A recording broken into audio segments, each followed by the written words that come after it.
Ils vont fermer des médias. Et quand je dis ça, on va me dire, oui, mais tu exagères. Et ça va continuer. Je vais vous dire, moi, à midi, j'ai fait le deuil de cette démocratie. Ça veut dire que j'entends les arguments juridiques, mais dans le fond, il ne faut pas se tromper, c'est très simple. C'est un procès politique.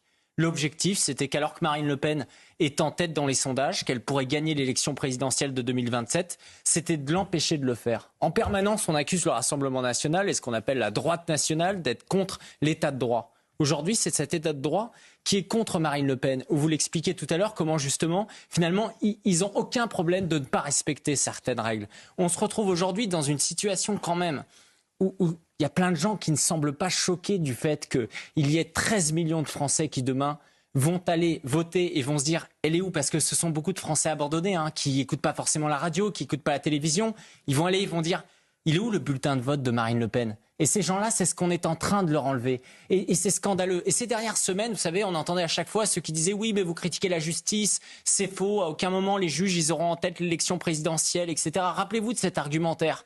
Et nous, on leur expliquait « mais non, on sait très bien que les juges sont politiques. » Eh bien, ce matin, au début justement de cette explication, la juge, elle a reconnu le fait qu'elle prenait ça pleinement en compte. Elle l'a assumé. Moi, c'est ce qui m'a vraiment choqué. Je pensais qu'ils feraient semblant, qu'ils le cacheraient de fait que ça soit politique. Et là, ils l'ont assumé. Ils ont presque donné l'impression justement que parce qu'elle était candidate à la présidentielle, il fallait encore plus la sanctionner.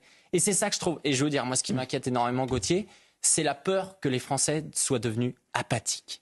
On est tellement habitués, il y a le Covid, il y a C8, etc. On est habitué à ce genre de choses. Mais si on laisse passer ça, qu'est-ce qui va se passer demain ?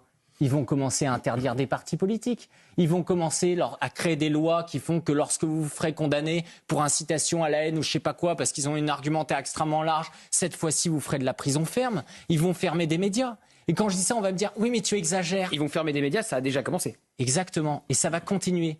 Mais vous savez, il y a des millions de gens qui sont derrière Marine Le Pen, quand même 13 millions de personnes. Je pense qu'ils se disaient, ils peuvent nous attaquer, etc., mais pas Marine Le Pen. Ils s'en sont pris à Marine Le Pen. Et ça veut dire qu'ils n'ont plus aucune limite.